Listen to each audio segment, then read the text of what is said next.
Episode 19। अब तक हमने देखा, अदिति निशा से पूछती है कि क्या वह देव से प्यार करती है, लेकिन निशा उसे उसका कोई जवाब नहीं देती। जिसके बाद वो लोग राज से मिलने पहुंचते हैं, जहां निशा को देख समझाता है कि अगर वह देव को पसंद करती है तो वह उसे बता दे, इससे पहले कि देर हो जाए। राज की बात सुनकर निशा भी देव से अपने प्यार का इजहार करने का सोच लेती है। वहीं दूसरी तरफ राज अदिति को बताता है कि वह यह बात पहले से जानता है कि अदिति ये जानती है कि राज उससे प्यार करता है। अब आगे राज और अदिति और निशा को शौक देखकर कहते हैं,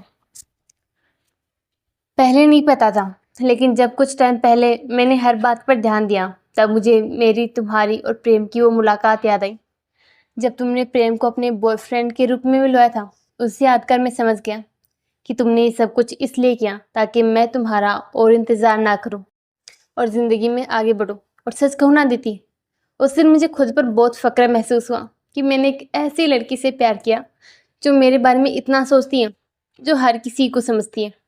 फिर मैंने सोचा तुम्हारा प्यार ना सही पर दोस्ती तो मैं हमेशा अपने पास रख ही सकता हूँ। और यकीन मानो, यह ख्याल काफ़ी खूबसूरत था, मानो इस ख्याल ने एक बार फिर मेरी ज़िंदगी में एक नई उम्मीद भर दी हो। राज की बात सुनकर अदिति उसकी तरफ देखती है और कहती है, तो क्या तुम्हें, इससे पहले कि अदिति अपनी बात पूरी करती राज उसे टोकते हुए कहता है, नहीं, मुझे तुमसे कोई शिकवा नहीं है और होनी भी नहीं चाहिए। आखिर अपने दिल की बात बताने में मैंने ही देर की थी, इसलिए गलती मेरी ही है। यह कहकर राज हल्का उदास हो जाता है। वहीं वहाँ का माहौल थोड़ा उदासी से भरा हो जाता है। किसी को कुछ समझ नहीं आ रहा था कि आखिर क्या बोले, जिस पर अंत में माहौल को हल्का करने के लिए निशा कहती है, अच्छा चलो छोड़ो, जो हो गया सो हो गया, अब हम तीनों हमेशा दोस्त बन करेंगे। और राज, तो फिक्र मत कर, तेरे लिए जो बनी होगी वह तुझे जल्द मिल जाएगी। और यकीन कर, वो तेरे लिए परफेक्ट होगी, क्योंकि हर किसी के लिए किसी को बनाया गया है। निशा की बात सुनकर राज भी माहौल को समझते थोड़ा हल्का करने के लिए हंसते हुए कहते हैं, हाँ, जैसे तेरे लिए देव को बनाए गए। राज की बात सुनकर निशा हल्का चिढ़ते हुए कहती हूँ, ये बात बात में देव को बीच में लाना बंद करेगा। निशा की बात का फटाफट जवाब देते हुए राज कहते हैं, नहीं। जिस पर निशा उसे गुस्से में घूरती है और कहती है, राज। निशा का गुस्सा देखकर राज हल्का मुस्कुराते हुए कहता है, अच्छा ठीक है, मैं तो मजाक कर रहा था यार, गुस्सा क्यों हो रही हो? और वैसे भी मैं जानता हूँ कि कोई मेरे लिए भी जरूर बनी है और मैं भी उसका इंतजार करूंगा जब तक वो मिल नहीं जाती है। राज की बात सुनकर निशा उसकी तरफ देखकर हल्की मुस्कुराहट के साथ कहती है, गुड बॉय। अच्छा अब ये बता कि तूने हमें क्यों बुलाया? ऐसा क्या जरूरी काम था या हमें इमोशनल करने के लिए बुलाया? निशा की बात सुनकर राज उससे कहते हैं, अरे नहीं रे। फिर अदिति की तरफ देखकर अपनी बात पूरी करते हुए कहता है, अदिति मुझे तुम्हें कुछ बताना है। राज के चेहरे पर इस वक्त सीरियसनेस ने जगह ले ली थी, जिसे देखते हुए अदिति ने कहा, बोलो ना। अदिति की रजामंदी मिलते ही राज हल्की घबराहट के साथ कहना शुरू करता है, बताऊंगा, लेकिन पहले अपने चेहरे से गिल्ट वाला एक्सप्रेशन गायब करो, मुझे बिल्कुल भी अच्छा नहीं लग रहा है। राज की बात सुनकर और उसकी केयर देखकर अदिति हल्का मुस्कुरा देती है और मुस्कुराते हुए उससे कहती है, अब ठीक है। अदिति की मुस्कुराहट देखकर राज भी हल्का मुस्कुराकर कहता है, अदिति अगर मैं कभी कोई गलती करूँ तो क्या तुम मुझे माफ़ करोगी? ये कहते हुए राज उम्मीद भरी नज़रों से अदिति को देख रहा था। वहीं अदिति और निशा राज की बात सुनकर थोड़े कन्फ्यूजन में उसे देखती हैं, लेकिन उसके पश्चात अदिति कुछ सोचते हुए कहती है, दोस्ती की है तो निभानी तो पड़ेगी ही ना, और दोस्ती में माफ़ी नहीं मांगी जाती। अब बताओ क्या बात है? अदिति की बात सुनकर राज उसकी तरफ देखता है, फिर अपनी नज़रें थोड़ा नीचे झुकाकर कहता है, अदिति उस दिन मैंने तुम्हारी और प्रेम की बात सुन ली थी।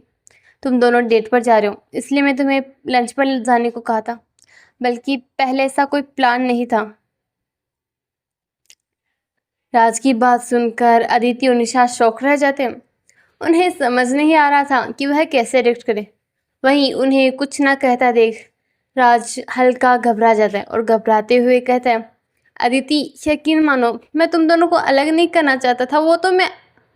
इससे पहले कि राज अपनी बात पूरी कर पाता, अदिति उसे रोकते हुए कहते हैं, राज पहले शांत हो जाओ और बाद में कहो जो भी करना।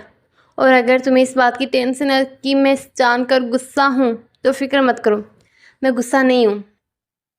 राज अदिति की बात सुनकर अदिति की तरफ देखता है तो अदिति उसकी बात समझते हुए उसकी तरफ देखकर कहना जारी रखती है, राज तुम ही मेरे दोस्त नहीं हो, मैं भी तुम्हारी दोस्त हूँ। इसलिए मैं तुम्हें इतना तो जानती हूँ कि तुम कभी मेरे लिए बुरा नहीं सोचोगे। और अगर तुमने ऐसा किया है तो इसके पीछे भी जरूर कोई वजह होगी और जरूर वो मुझसे जुड़ी होगी। आदित्य की बात सुनकर राज के चेहरे पर हल्की मुस्कुराहट आ जाती है और वह मुस्कुराते हुए अदिति की तरफ देखकर कहते हैं, थैंक्स अदिति मुझे समझने के लिए।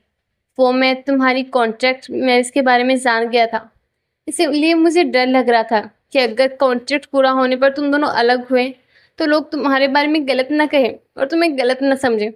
इसलिए मैंने ये किया ताकि मैं ये जान सकूं क्या प्रेम भाई तुमसे प्यार करते हैं या नहीं। और फिर मुझे उसका जवाब मिल गया था। राज की बात सुनकर अदिति उसकी तरफ देखकर हल्की मुस्कुराहट से कहते, मुझे अच्छा लगा ये जानकर कि मेरे पास एक ऐसा दोस्त भी है जिसे मेरी इतनी परवाह है। लेकिन तुम्हें मेरी कॉन्ट्रैक्ट मैरिज के बारे में कैसे पता चला? मैंने तो तुम्हें नहीं बताया। अदिति की बात सुनकर राज उसकी तरफ देखता है, फिर एक बार फिर अपनी आंखें हल्की बंद करता है और फिर आंखें खोलकर उसे देखते हुए कहते हैं, वो उस दिन जब तुमने प्रेम को अपने बॉयफ्रेंड के रूप में इंट्रोड्यूस करवाया तब मैं तुम्हें लेकर सिक्योर होना चाहता था कि वह लड़का सही है या नहीं, कहीं वह तुम्हें आगे जाकर हर्ट ना कर दे। इसलिए मैंने बाई से हेल्प ली थी। तब बाई ने बताया कि तुमने प्रेम भाई से शादी कर ली है और तुम्हारी कॉन्ट्रैक्ट के बारे में भी। यह कहकर राज उन्हें सारी बात बताते हैं। वहीं अदिति और निशा राज की पूरी बात सुन रही थी बिना किसी एक्सप्रेशन के। सारी बात बताने के बाद राज उन्हें देखकर कहते हैं, अदिति विवेक भाई तुम्हें लेकर बस थोड़े वरीड थे, इसलिए उन्होंने ऐसा किया, प्लीज तुम उन्हें गलत मत समझना। राज की घबराहट और संकोच देखकर अदिति उसकी तरफ देखकर कहती, राज रिलैक्स रहो, मुझे सारी बातें जानकर दुख नहीं हुआ बल्कि खुशी हुई यह जानकर कि विवेक भाई को मेरी इतनी फिक्र है। अदिति की बात सुनकर राज के चेहरे पर मुस्कुराहट आ जाती है।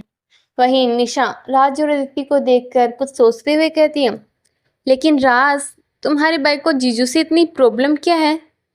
वो दोनों हमेशा एक दूसरे को खाने को क्यों दौड़ते हैं? और उस दिन तुम्हारी मोम ने कहा था कि विवेक भाई ने पहले उनसे शालिनी को छीन लिया और अब तुम भी, इसका क्या मतलब था? क्या शालिनी भाई भी विवेक भाई से प्यार नहीं करती है? क्या वो प्रेम जीजू से प्यार करती है? अगर ऐसा है तो उन्होंने विवेक भाई से क्यों शादी की? और तुम्हारी भाई की ऐसी भी क्या दुश्मनी थी जीजू से कि उन्होंने उनके प्यार को ही छीन लिया? और अगर ऐसा आंटी ने कहा वैसा दोनों पहले दोस्त थे तो फिर आज इतनी दूरी क्यों? इसके पीछे क्या वजह है? हे डियर लिसनर्स, कैसा लगा आपको आज का पार्ट जरूर बताना। और आपको क्या लगता है क्या वजह रही होगी शालिनी और विवेक की शादी के पीछे? और क्या होगा सारा सच जानने के लिए बने रहे मेरे साथ इस कहानी में। और हाँ, सच जानने के बाद अदिति और निशा का रिएक्शन क्या होगा, इससे अदिति और प्रेम के रिश्ते पर क्या असर पड़ेगा, ये सब हम जल्द जानेंगे। तो बने रहे मेरे साथ इस कहानी में। तो चलिए जल्द मिलते हैं अगले पार्ट में, तब तक के लिए बाय बाय।